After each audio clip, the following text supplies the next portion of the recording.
Olá, acompanhe comigo a leitura do livro de Neemias, capítulo 5 e 6. Ora, os homens e as suas mulheres levantaram um grande clamor contra os judeus, seus irmãos. Alguns diziam: nós, nossos filhos e nossas filhas, somos muitos, que nos dê trigo para que comamos e vivamos. Outros diziam: estamos empenhados as nossas terras e as nossas vinhas e as nossas casas, para conseguirmos trigo durante a fome.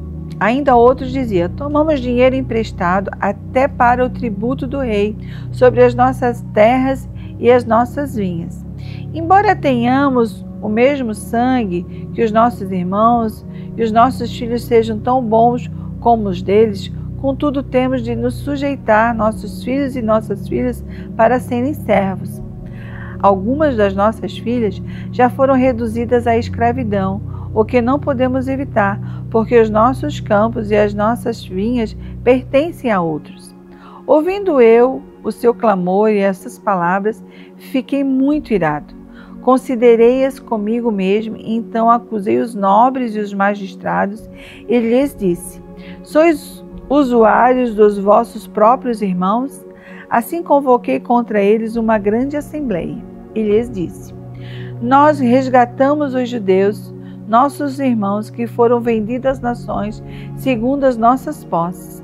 Agora vós negociareis os vossos irmãos para que sejam vendidos a nós? Eles se calaram, porque não acharam que responder. Pelo que continuei: não é bom o que fazeis.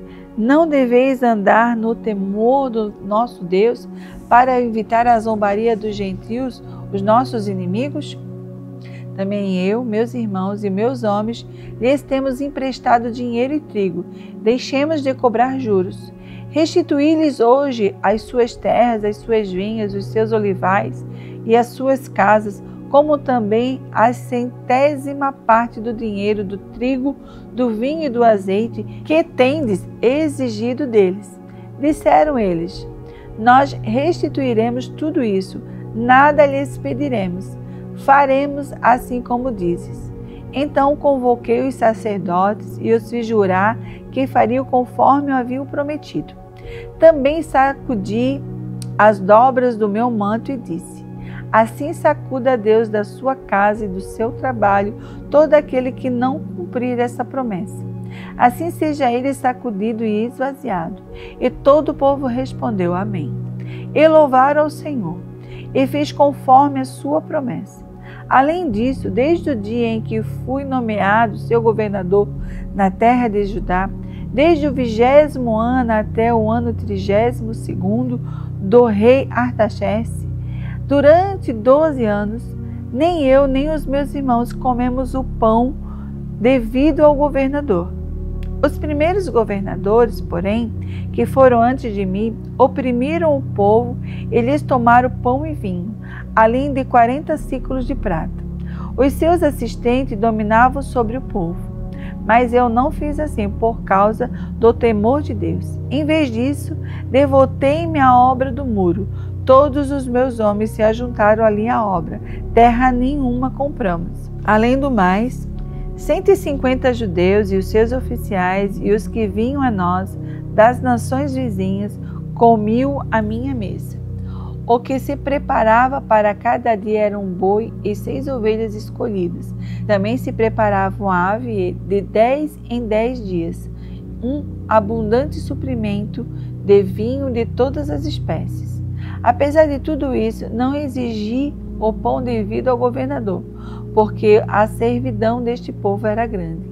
Lembra-te de mim para o bem, ó meu Deus, e de tudo o que fiz a este povo.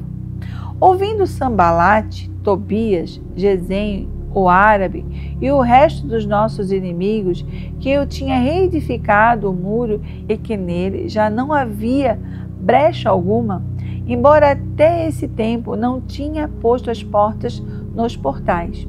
Sambalate e Gesem mandaram dizer-me: vem, encontremo-nos numa das aldeias, na planície de Ono. Porém, planejavam fazer-me mal, de modo que lhe enviei mensageiro com esta resposta: estou fazendo uma grande obra e não poderei descer. Porque cessaria a obra enquanto eu deixasse e fosse ter convosco? 4 vezes me enviaram a mesma mensagem, e cada vez dei-lhes a mesma resposta.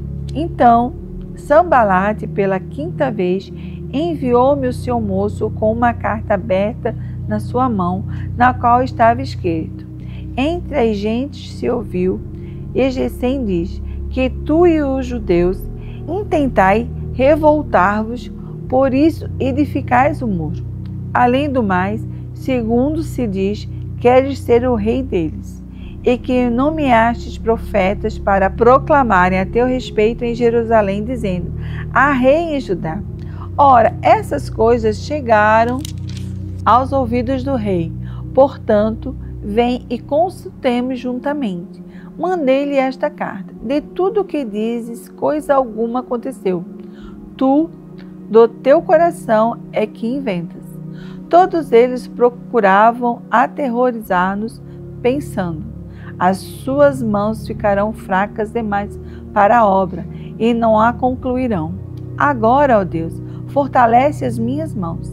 Certo dia fui à casa de Semaías, filho de Delaías, filho de Meetabel, que estava encerrado, e disse-me ele: encontremo-nos na casa de Deus, dentro do templo, a portas fechadas, porque virão matar-te, esta noite virão. Eu, porém, disse: um homem como eu fugiria? E quem há como eu que entre no templo para salvar a vida? De maneira nenhuma entrarei. Então percebi que não era Deus quem o enviara, mas que ele tinha profetizado contra mim, porque Tobias e Sambalate o haviam subornado. Ele tinha sido subornado para me intimidar, a fim de que eu assim fizesse e pecasse, para que tivesse de que me difamar e desacreditar. Lembra-te, ó Deus, de Tobias e de Sambalate, conforme estas suas obras, e também da profetisa Noadia, e dos demais profetas que têm procurado intimidar-me. Assim, acabou-se o muro aos 25 dias do mês de Elu, em 52 dias. Quando todos os nossos inimigos ouviram isso, todos os gentios que havia em redor de nós temeram e ficaram com orgulho ferido, porque reconheceram que tínhamos feito esta obra com a ajuda do nosso Deus. Também naqueles dias, alguns nobres de Judá escreveram muitas cartas que iam para Tobias, e as cartas de Tobias vinham para eles, pois muitos em Judá estavam ligados a ele por juramento, por ser ele genro de Sacanias, filho de Arã, e por haver seu filho Joanã casado com a filha de Mesulão, filho de Berequias. Também as boas ações dele contavam perante mim, e as minhas palavras levavam a ele. E Tobias escrevia cartas para me intimidar.